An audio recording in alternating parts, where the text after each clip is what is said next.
Okay साथियों, तो आज हम बात करेंगे जो जीएस के अंदर फैक्ट्स जो पूछे जाते हैं।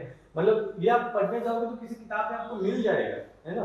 तो उसको याद कैसे रखना है, तो उसके लिए हम किस्से कहानियों के साथ हर एक नाम को याद रखेंगे। और देखो, किताब में मिल तो जाता है सब कुछ, तो उसको याद भी रखना पड़ता है ना। उसको याद रखने के लिए आपको किस्से कहानियां थोड़ी बहुत बता दी जाए तो आप इजिली याद रख सकते हो। अभी पहला हम बात करते हैं राजघाट। राजघाट किसकी समाधि है? तो सबको पता है, महात्मा गांधी की। किसकी? महात्मा गांधी की। वैष्णव जन तो तेने रे कहिए जी पीड़ पराई जाने रे। गुजरात के अंदर एक नरसिंह मेहता करके भक्त हो गए, जैसे राधा जी हैं वैसे ही कृष्ण के भक्त हुए नरसिंह मेहता। उनका दिया हुआ भजन है, वैष्णव जन तो तेने रे कहिए जे पीड़ पड़ाई जाने रे। इस भजन को दुनिया तक पहुंचाने का काम किया है गांधी जी ने, क्योंकि गांधी जी का सबसे प्रिय भजन ये था। गांधी जी का जन्म पोरबंदर में हुआ था, गुजरात के अंदर। गांधी जी ने हमारे धर्म से जुड़ा हुआ जो ख्याल था, मतलब कि अहिंसा, उस अहिंसा के जोर पर आजादी देने की बात कही।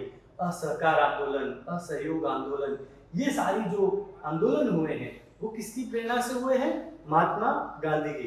गांधी को स्वयं सुभाष चंद्र बोस ने इस देश का राष्ट्रपिता कहा था। उनकी पत्नी का नाम था कस्तूरबा, और कस्तूरबा को राष्ट्रमाता का दर्जा दिया था स्वयं सुभाष चंद्र बोस ने।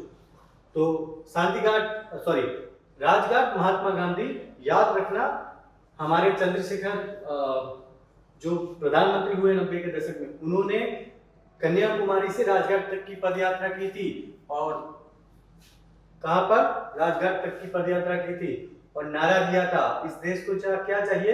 रोटी कपड़ा और मकान। याद रखना, रोटी कपड़ा मकान की यात्रा यहां तक हुई थी, महात्मा गांधी के समाधि स्थल तक।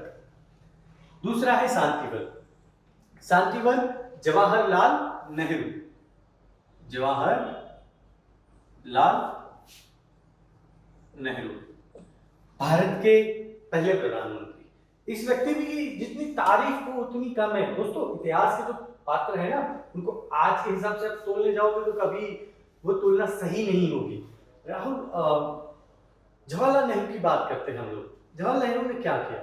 देखो, उन्होंने एक किताब लिखी है, भारत एक खोज। उसकी एक डॉक्यूमेंट्री भी बनी है। अगर आप YouTube में देखना चाहे तो YouTube में भी पूरा डॉक्यूमेंट्री है।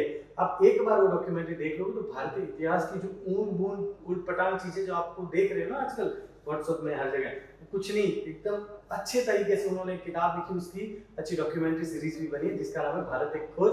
किताब का नाम भी भारत एक खोज है, जवाहरलाल नेहरू ने लिखी। दूसरा, उन्होंने अपनी बेटी को जो खत लिखे, उस खत से एक किताब बनी जिसका नाम है ग्लिम्स ऑफ वर्ल्ड हिस्ट्री। दोस्तों, ये व्यक्ति खत लिख के किताब लिख सकता है, वो हमारे देश का पहला प्रधानमंत्री बना था, जवाहरलाल नेहरू। इसी ने शुरुआत की थी गुट निरपेक्षवाद की, यानी कि ना ही हम यूएसएसआर के साथ है, यानी कि सोवियत संघ के साथ, और ना ही हम अमेरिका के साथ है। हम आजाद हैं, हम सार्वभौम हैं, हम हमारा निर्णय खुद लेंगे। पाकिस्तान अमेरिका के गोदी में जाकर बैठ गया था। आप देख सकते हो पाकिस्तान की हालत आज क्या है। तीसरा है विजय घाट। अब जवाहरलाल नेहरू की मृत्यु के बाद सबको लग रहा था कि जवाहर के बाद कौन, है ना। फिर कांग्रेस की आखिरी चॉइस बने हमारे लाल बहादुर शास्त्री जी। कौन? हमारे लाल बहादुर शास्त्री।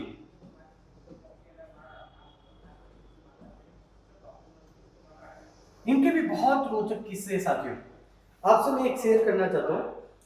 इनका बेटा मैट्रिक की परीक्षा दे रहा था, तो अंग्रेजी का ट्यूशन उसका लगा हुआ था। और तब हमारे देश में युद्ध चल रहा था, 1965 की लड़ाई लाल बहादुर शास्त्री के प्रधानमंत्री होते हुए लड़ी गई थी पाकिस्तान के सामने। तो उनका बेटा जब अंग्रेजी का ट्यूशन जा रहा था तो उनका ट्यूशन बंद करवा दिया।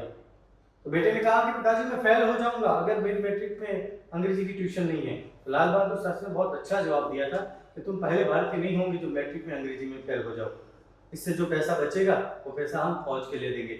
उन्होंने नारा दिया था, जय जवान जय किसान। वही नारा हमारे लाल बहादुर शास्त्री ने दिया था।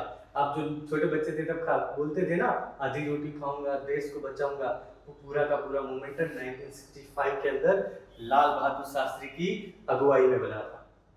ठीक है, तो मुझे यहां तक भरोसा है आपको याद रहेगा। उसके बाद है शक्ति स्थल। इस देश के अंदर जब लाल बहादुर शास्त्री की मृत्यु हो जाती है, उसके बाद चुनाव के बाद एक प्रधानमंत्री आती है, जिसको इसलिए प्रधानमंत्री बनाया गया था क्योंकि उनको लगता था ये गूंगी गुड़िया, वही गूंगी गुड़िया नेहरू जी की बेटी इंदिरा गांधी, जिसने 1971 के अंदर पाकिस्तान के 2 टुकड़े कर दिए और विश्व का पूरा भूगोल बदल दिया। ये उनकी एक बहुत बड़ी कामयाबी है। तो उनके ऊपर एक बहुत बड़ा आरोप भी है कि उन्होंने इमरजेंसी दाखिल की थी हमारे देश के अंदर और देश की लोकशाही को खत्म करने का प्रयत्न किया था। तो इंदिरा गांधी, याद रखना, शक्ति स्थल है, भारत की आज तक की सबसे पावरफुल प्रधानमंत्रियों में से एक है। इनको दूसरा इनका उपनाम है the iron lady of India, Indira Gandhi. इनका गांधी सरनेम क्यों जुड़ा है? क्योंकि उनके पति का नाम गांधी था। ठीक है, उनके पति का नाम क्या था? आप मुझे नीचे कमेंट बॉक्स में प्लीज बताइएगा, इंदिरा गांधी के पति का नाम क्या था। अगला है अभय घाट। भारत के इतिहास में आखिरी गांधीयन नेता जो प्रधानमंत्री बना, इनका नाम है मोरारजी देसाई। ये भी एक गुजराती थे, मोरारजी भाई देसाई। गुजरात जब स्वतंत्र हुआ 1 मई 1960 के अंदर, स्वतंत्र मतलब मुंबई से अलग राज्य बना, तब बृहद मुंबई के मुख्यमंत्री थे हमारे मोरारजी देसाई और उनको प्रधानमंत्री बनने की बहुत आशा थी और अंत में जाके जनता दल के साथ मिलकर उन्होंने प्रधानमंत्री पद हासिल किया था। मोरारजी देसाई आखिरी गांधीयन नेता थे जो प्रधानमंत्री तक पहुंचे हो। उसके बाद है किसान घाट। दोस्तों, भारत के अंदर बहुत सारे किसान आंदोलन हुए, पर एक ही ऐसा नेता है जो प्रधानमंत्री के पद तक पहुंचा और वो भी लोकसभा में कभी वो गए नहीं, एक बार भी वो लोकसभा गए नहीं और उनका कार्यकाल खत्म हो चुका था। उनका नाम है चौधरी चरण सिंह।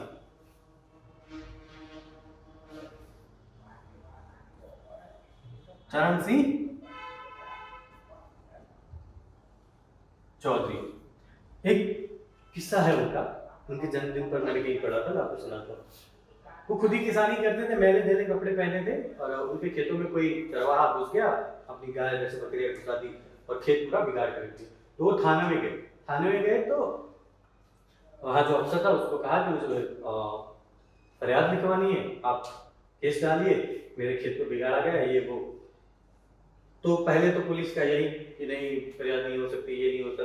थोड़ी बहुत के बाद 20 रुपए में माना गया कि फरियाद लिखी जाएगी।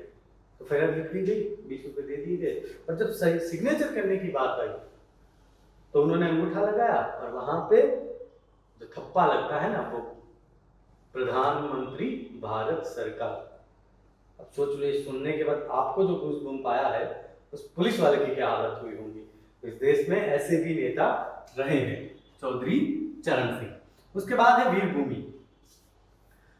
हमारे देश के अंदर आज आपके पास जो मोबाइल फोन है ना, तो मोबाइल फोन, ये पूरा टेक्नोलॉजी का जो युग है, वो पायलट साहब ला के लेके आए थे। पायलट साहब मतलब राजीव गांधी, इंदिरा गांधी के बड़े बेटे, जो पहले पायलट थे, राजीव गांधी। इनकी हत्या कर दी गई थी एलटीटीई के आतंकवादियों द्वारा। इनकी समाधि को नाम दिया गया है वीरभूमि राजीव गांधी। आज तो तुम्हारे पास बहुत बड़े गैजेट है, मोबाइल है, टेलीकम्युनिकेशन, भारत के अंदर टेलीकम्युनिकेशन रिवॉल्यूशन इन्हीं के कार्यकाल में हुआ। ठीक है, आगे बढ़ते हैं। महाप्रयाण घाट। प्रयाण से याद रखना प्रसाद। भारत के पहले राष्ट्रपति कौन थे? हाँ, भारत के पहले राष्ट्रपति थे डॉक्टर राजेंद्र प्रसाद। कौन थे? डॉक्टर राजेंद्र प्रसाद। प्रयाण से प्रसाद याद रखना, महाप्रयाण प्रसाद आपको याद रह जाएगा। डॉक्टर राजेंद्र प्रसाद भारत के पहले राष्ट्रपति बने थे। उसके बाद है नारायण घाट। अब नारायण घाट किसकी समाधि है? नारायण घाट समाधि गुलजारी लाल नंदा की। गुलजारी लाल नंदा, ये भारत के 2 बार के इंटरिम प्रधानमंत्री है। जवाहरलाल नेहरू की मृत्यु हुई, उसके बाद वो प्रधानमंत्री बने, फिर लाल बहादुर शास्त्री चुनाव लड़ते आगे, फिर वो प्रधानमंत्री बने। फिर लाल बहादुर शास्त्री की अकाल मृत्यु हो गई तो फिर से गुलजारीलाल नंदा को प्रधानमंत्री बनाया गया। फिर इंदिरा गांधी चुनाव लड़के वापस प्रधानमंत्री बनी। तो 2 बार के इंटरिम प्रधानमंत्री हैं हमारे गुलजारीलाल नंदा। उनकी समाधि स्थल है नारायणगढ़। अब गुलजारीलाल नंदा की एक बात बताओ, उनका स्पेशलिटी थी वो इकोनॉमिस्ट थे, अर्थशास्त्री थे दोस्तों। ऐसा कोई आदमी नहीं था, वो अर्थशास्त्री थे और ऊपर से लेबर लॉज जो मजदूरों का जो होता है उसमें उनकी मास्टरी थी। तो बहुत पढ़े लिखे और होशियार आदमी थे और वो हमारे 2 बार के इंटरिम प्रधानमंत्री बने। इंटरिम प्रधानमंत्री आप समझ सकते हो, कार्यकारी प्रधानमंत्री। उसके बाद है समता स्थल, जगजीवन राम। दोस्तों बाबू जगजीवन राम का नाम यहाँ आप शायद उत्तर भारत के अंदर या गुजरात के अंदर बहुत कम लोगों ने सुना होगा, पर बिहार के अंदर इनके नाम के चर्चे है भाई। इनको बाबू जगजीवन राम कहा जाता है और बिहार के बहुत बड़े गांधीयन नेता थे बाबू जगजीवन राम। उनकी समाधि नाम है समता स्थल। आखिरी है चैत्रा भूमि,